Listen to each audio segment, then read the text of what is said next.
मैंने पहली बार राजेश खन्ना को फिल्मी पत्रिका शायद फिल्म फेयर में देखा था। वो फिल्म फेयर माधुरी टैलेंट के विजेता थे। आने वाले साल में मैंने भी इस कॉन्टेस्ट के लिए आवेदन किया था जो खारिज हो गया था। मेरी उनसे दूसरी मुलाकात फिल्म आराधना के जरिए हुई। मेरी माँ दिल्ली में कनॉट प्लेस के रिवोली थिएटर में मुझे ये फिल्म दिखाने ले गई थी। थिएटर खचाखच भरा था। इस खूबसूरत नौजवान को देखकर दर्शकों की प्रतिक्रिया ऐसी थी जिसकी तुलना नहीं की जा सकती। फिल्म फेयर कॉन्टेस्ट में नाकाम होने के बाद मैंने कोलकाता में अपनी नौकरी छोड़ दी। मैं घर आ गया और फिल्म इंडस्ट्री में एंट्री करने के लिए दूसरी संभावनाओं की तलाश में जुट गया। लेकिन जब मुझे एहसास हुआ कि राजेश खन्ना जैसे लोग इस इंडस्ट्री में हैं, तब मैंने सोचा कि मेरा नंबर कैसे लगेगा।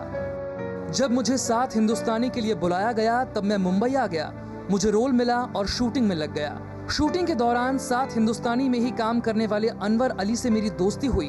अनवर अली के जरिए मैं उनके भाई महमूद से मिला। महमूद भाई के जरिए एक शूटिंग के दौरान मुझे राजेश खन्ना जी से मिलने का मौका मिला। इस दौरान उन्होंने मुझसे हाथ मिलाया। उनके लिए ये रोजमर्रा की बात थी, मेरे लिए ये बड़ा सम्मान था।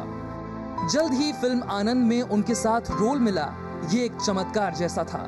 भगवान के आशीर्वाद से मेरा सम्मान बढ़ गया। जो भी ये सुनता कि मैं राजेश खन्ना के साथ काम कर रहा हूँ, उनकी नजरों में मेरा सम्मान बढ़ जाता और मैं भी इससे फूला नहीं समाता।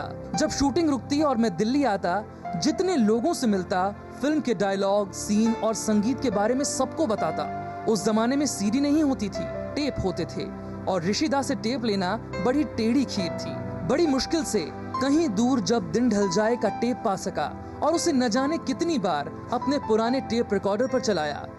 वो बहुत शांत और सहज थे। अपनी कार की अगली सीट पर अपने करीबी ड्राइवर कबीर के साथ बैठा करते थे। सेट पर वो प्रशंसकों से घिरे रहते थे। ऋषिदा इसकी इजाजत भी दे देते थे। राजेश खन्ना के लिए लोगों की दीवानगी देखने लायक होती थी। 70 के दशक में स्पेन से उनके फैंस उनसे मिलने आते थे। ऐसा बहुत कम सितारों के साथ देखने को मिलता था।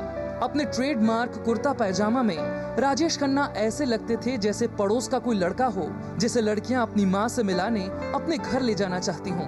लेकिन इन सब के बीच उनमें शालीनता थी। सादगी के बावजूद उनका अंदाज शाही था। ये एक चुंबक की तरह था जो लोगों को उनकी तरफ खींचता था।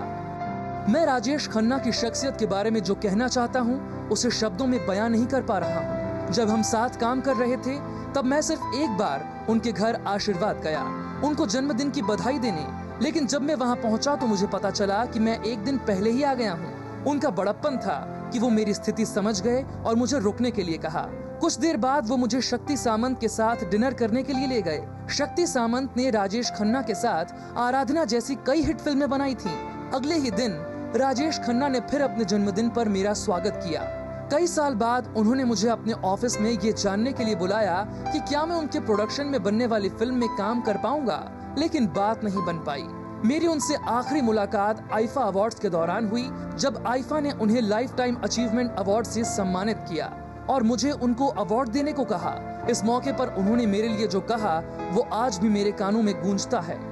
जब मोहन स्टूडियो में आनंद फिल्म की शूटिंग शुरू हुई तब मुझे सबसे ज्यादा चिंता उस पल की थी जब मुझे फिल्म के आखिरी सीन में दम तोड़ते हुए राजेश खन्ना को बोलने के लिए कहना था।